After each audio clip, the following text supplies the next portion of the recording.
All right. Well, if you haven't figured out from the title, I hit another win today, which was excellent. Especially considering I don't have tremendous amounts of time on my hand. I've tuned this deck with the assistance of Mr. Weissman to the point that I would say it is about as good as it's going to get. Certainly, it's as good as it's going to get before the announcement tomorrow, but actually, it feels really good. Like the deck just plays so well. It's very effective at taking down the big three decks once you understand the game plan. And it's very difficult for them to really put pressure on you and interact with you in ways that are meaningful. And you have a lot of plays that just instantly win the game. So, like, if you okay, so against mono green, for example, you stick a global ruin, keep 4 to 5 year land, well, 4 year lands, yeah, 4 year lands, and reduce them down to a single forest in play, you've probably ended the game on the spot. Not only that, but if you've killed some of your lands in the process, it just makes cruise and dig that much easier. But really, the deal is you go to a 4 to 1 mana advantage, you crush them, the game's over. If you can stick it versus mono blue, same deal. They go down to a single land, it's over. The game is done. What's really neat is there's a sweet little turn here where you hit 5 mana, cast Treachery, untap 5 lands, tap 5 lands, cast Global Ruin, boom, game over. Take their one big threat and end it. Or you could go like Treachery, take their big threat, untap 5 lands, cast Tezzeret, activate Winter Orb, and say good game. Very, very perfect curve when you're facing, for example, the Gitrog monster, where they're going to tap 5 lands. As long as they're not ramping up, or you're not, or you're keeping up, then that's kind of the game plan at 5 mana if you can pull it off. Um, of course, we still have Parallax Tide combo with all the lovely things that also happen to work very well against strip mines and such. We have main deck Pyroblast to combo with Parallax Tide and Gilded Drake, and conveniently to do some things like if you ultimate deck Faden, you can activate Pyroblast and you gain control of target non-blue permanent rather than destroying it, because Pyroblast only destroys a permanent if it's blue. If it's not blue, it does nothing. But with Dak Faden's ultimate, if it's not blue, you just steal it for the rest of the game. Um, we've got the Abyss, which is good against green, but it's also good against Emrakul. It's also good against Tasigur. And I believe Keep Flying suggested this. I take a second look at it. He was correct. I've certainly come around to running the Abyss. I think it's probably going to be a staple. We've added a Johnny Vengeant. It's another card that's very difficult for some of these decks to interact with. So if you can stick a Johnny Vengeant down on the table, you can play a game of just basically cat and mouse where you just, as opposed to trying to use your cards to win, you have effectively won in X number of turns. And so all you have to do is just prevent your opponent from changing that guaranteed outcome, and then you just protect the Johnny, and of course, Breya does that very well. By providing 3 chump blockers, you can often just chump, ultimate a Johnny and win. And that's if you did very little other than just cast Breya and stick it in front of, like, I don't know, a Tasigur or whatever, a Baral, for example, if you were playing against blue and you managed to land 2 4 drops, which is unlikely, but hey. Anyway, other than that, we've added a little bit extra sort of 2 drop action. We have a Memory Lapse where it wasn't in there before. But it's actually just really good way to deal with early commanders, and without really falling behind. Because if you lapse a commander, it's a pretty reasonably good thing to happen. But also, if you use Memory Lapse to push through a card like Global Ruin, you don't really care if they get a counterspell back in their hand, because they're not going to be able to cast it. So normally, Memory Lapsing a counterspell is kind of a feel bad thing, but when you're pushing through a game-winning bomb, it's probably fine. So Lapse is now in the deck as well. And other than that, any big changes? I don't think so. The mana base is pretty much stabilized. I think we got the mana base figured out for the format. I think the mana rocks are correct. And it's all feels like, as far as I can tell, if this is your style of play and these are your colors, this is your deck. I don't know what else could change. I did add these weren't in the deck before, so this Hide and Seek has replaced Disenchant on a suggestion of a viewer with the approval of Brian, kind of encouragement of Brian. I saw the viewer suggestion, but I didn't really know what card they were talking about, and I didn't have time to look it up at work. And then Brian sends me a text and says, "Hey, dude, you got to check this card out. Why aren't we using this?" So we talked about it, and yeah, as long as you can pay the mana, as long as you're not suffering from, having one white and a colorless, like you have a Tundra and an Ancient Tomb, and you're holding Disenchant, looking at a Sylvan Library. Um, but rather than holding Disenchant, you're holding this card. So other than situations like that, it's pretty clear this card is just superior. The thing about Seek is that you, against Baral, for example, you may be able to just take their win condition out of their deck, gain 15 life, and probably just at that point you've mostly won the game already with a simple one white, one black instant that you can play the same turn that they try to cast Baral if they tap out. So Fire Ice is in the deck because again against Baral, if they play a forest, excuse me, they leave a single island untapped. So let's say they resolve Baral and they have like Mana Leak in their hand or Negate or something, and um, and they've got a single island untapped that they're planning to use to cast their counterspell. And at the end of their turn, you ice their island. On your turn, then you can push something through like the Abyss or whatever, a Johnny, and possibly just win the game right there. So it's very powerful for that. And the fact that we're running Winter Orb kind of means that we really should have been running Fire Ice all along. It also is another reason to be playing Treachery, by the way, Winter Orb is. So it's kind of silly that it wasn't in the deck in the first place, frankly. It's probably going to be a staple. It's good against green if they're playing weenies. And it's acceptable against green. There are a few other tricks you can do besides tapping your own Winter Orb. For example, you can end of turn tap their Dust Bowl, and provided if they want to sacrifice it in response so you don't draw a card, great, they got rid of Dust Bowl. If they don't, maybe they tap out to kill a land, and then you know that they don't have any tricks. So now, or you've gotten them to tap mana.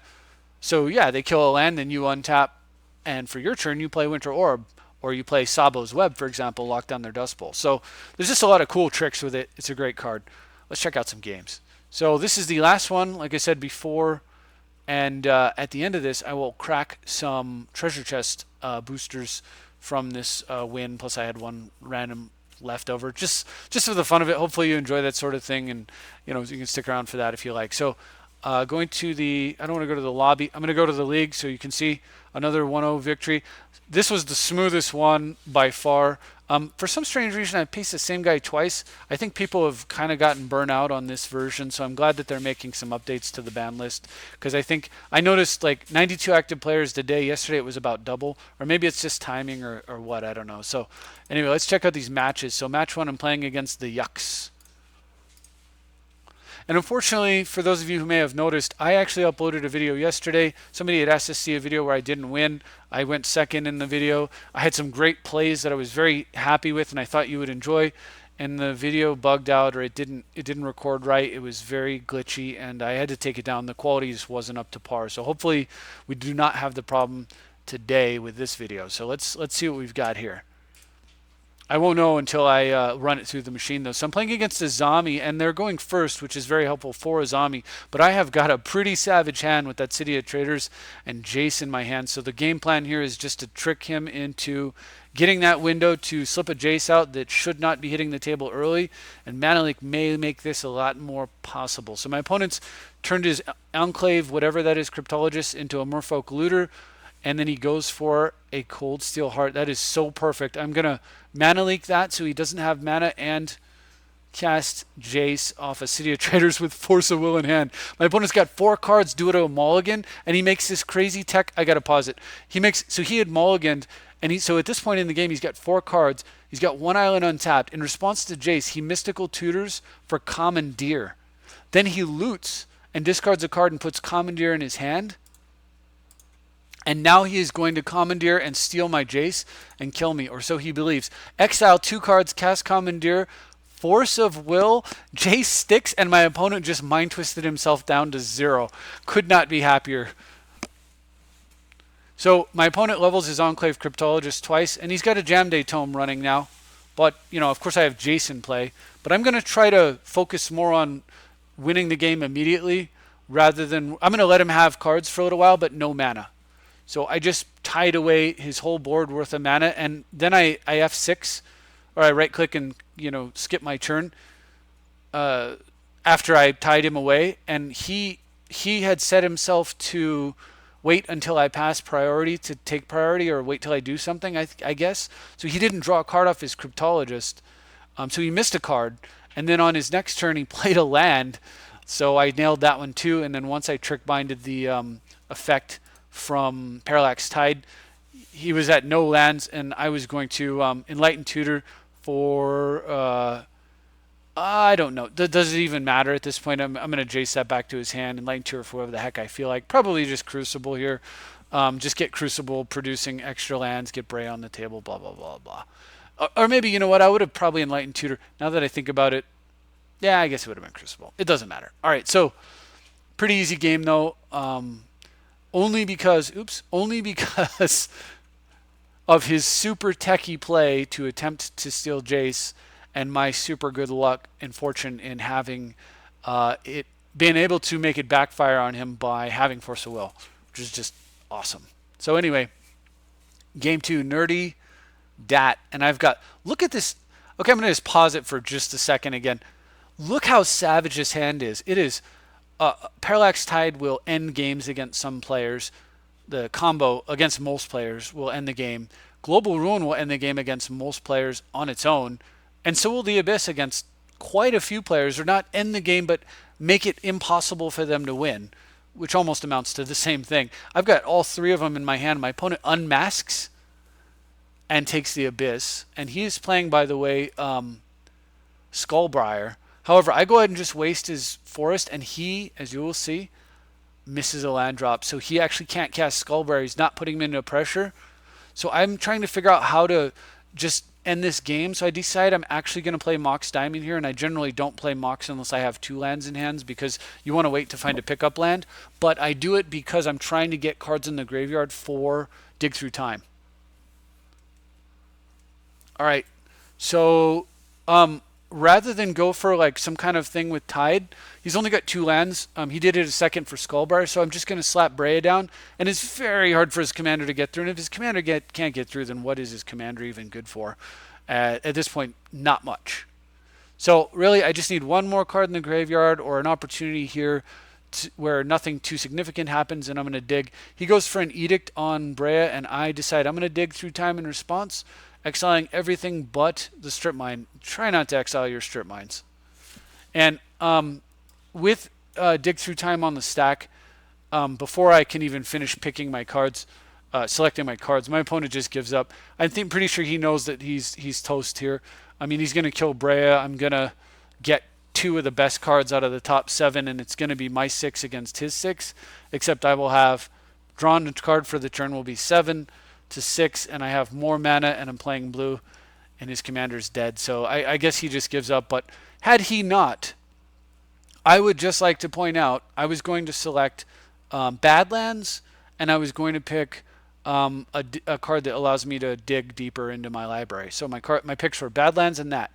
So had he not given up, I was going to go Badlands, Global Ruin. And that would have destroyed all of his lands. None of them have a land type.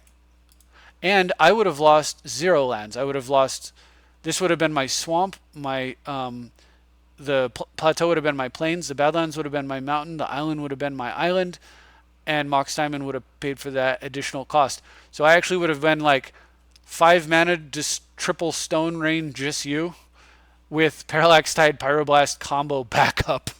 It's just so gross. I don't know, maybe I would have done the Tide Pyroblast combo here just because Ruin's more flexible, but you know, how do you want to kill all of your opponent's mana? You know, sometimes you it's hard to decide. You know, sometimes you just want to like, maybe I would have done the Tide combo though, only because Life from the Loam is a card, plus yeah,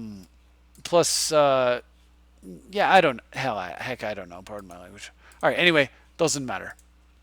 All right, so this guy here, Anafenza the Foremost, and I am not going first this time, and I've got a hand that is 1 card shy of being awesome. Global Ruin, Winter Orb, a Tithe. Basically, if I had any white in my hand, if Vindicate, Counterspell, or Hide Seek had been a Plains, I would have kept this of any sort or a fetch land. But it was not, so I have to mulligan. And I see this. Now, this is risky. I'm going second. So I'm going to get to scry, and then I'm going to get to draw, which means I get to go 2 cards deep.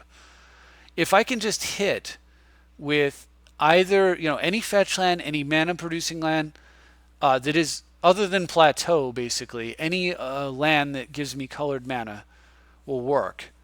Then I am off to the races because this entire hand costs 2 mana. It's very, very good. And if I can get blue, I'll find black. If I get black, I'll find blue very easily. So I decide on that basis, I'm going to keep this very awkward, like risky hand, but it has such a huge upside. And my first card, so I scry a memory lapse or a mana leak. I would normally never tuck that except in situations like these. It goes right to the bottom. My opponent leads off with Godless Shrine, has no other play, and I've got Talisman off the top. I was thinking land. This is actually better than land. So I get to go first turn Talisman into Ponder like a boss, and look at my top 3 cards. Holy smokes. Jace, an Island, and a Wayfarer. So I put Watery Grave, an island, Watery Grave into my hand with Jace on top of my deck. So if my opponent has discard, he can't take the Jace out of my hand. And of course, if you're him and you did have targeted discard, so he could hymn the Watery Grave out. That's how I get blown out here potentially.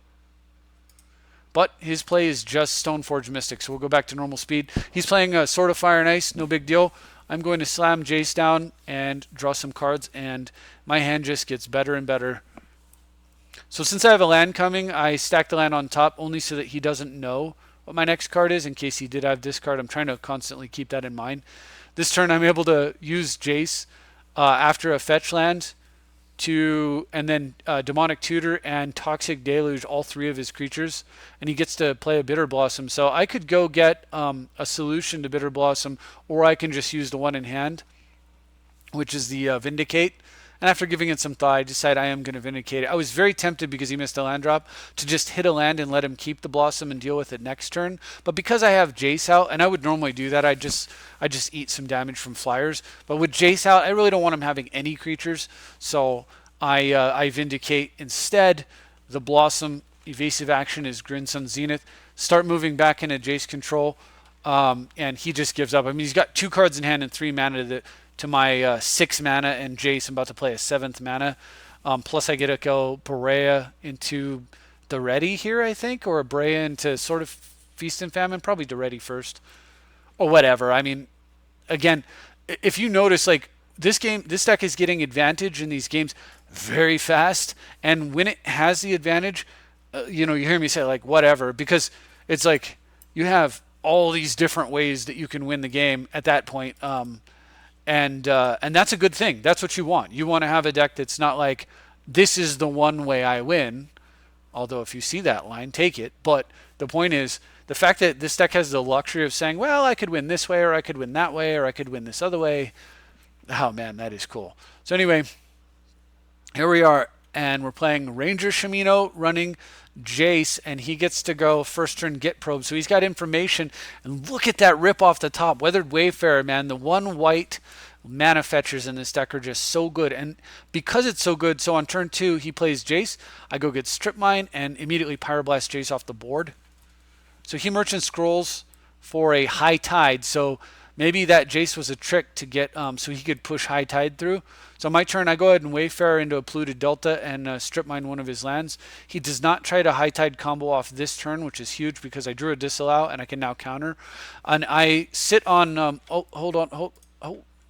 So I sit on 3 lands. He does nothing. And at the end of his turn, I could have done the Tithe trick or just fetched a land with Wayfarer. But against Mono Blue, you get Strip Mine when you can. You fix your mana color and the issues, and then if you can get a pickup land or Ancient Tomb, you do. But I know he's got High Tide and he's trying to combo off. I've got plenty of lands for now. I need to worry more about how I'm going to address his game plan. So I go ahead and Impulse here, leaving white up so I can ET or Weathered Wayfarer, depending on what he does in response to the Impulse. And what he does is he plays Cryptic Command, bouncing Tundra to my hand. and countering the spell. And that is the kiss of death for him. I float white, and before the Cryptic resolves, I go ahead and Enlighten Tutor 4. Oh, Winter Orb. I have Winter Orb going with the Weathered Wayfarer. I actually made a mistake here. Perhaps I should have just cast Winter... No, I remember why I did this. So the reason I cast Winter Orb here with the Tundra up rather than using it as a chance to play Chancery is I wanted to work around days. All right, so moving forward, I don't plan to actually activate Weathered Wayfarer here, but I'm not going to attack with it because the 1 damage will not matter, and I want to think about what my best course of action is. And at the end of the day, I end up deciding, okay, I am going to get an Ancient Tomb, and then from there, I'm good. No more greed. He's still holding High Tide, so I actually play Island over Tomb. He goes for it. High Tide, Frantic Search. I'm going to disallow it thanks to High Tide giving me extra mana, which is why I untapped and played Island specifically, and he has nothing to say about it. He is hurt. He is hurting. He's in a bad way. I've got my Chancery and I've got the Ancient Tomb, so the goal is to keep playing like lands that produce 2 mana when you're under the orb as much as possible. But more importantly, I drew a Vampiric Tutor, so I'm going to get a Swamp down, and I'll work on that other piece of the plan soon.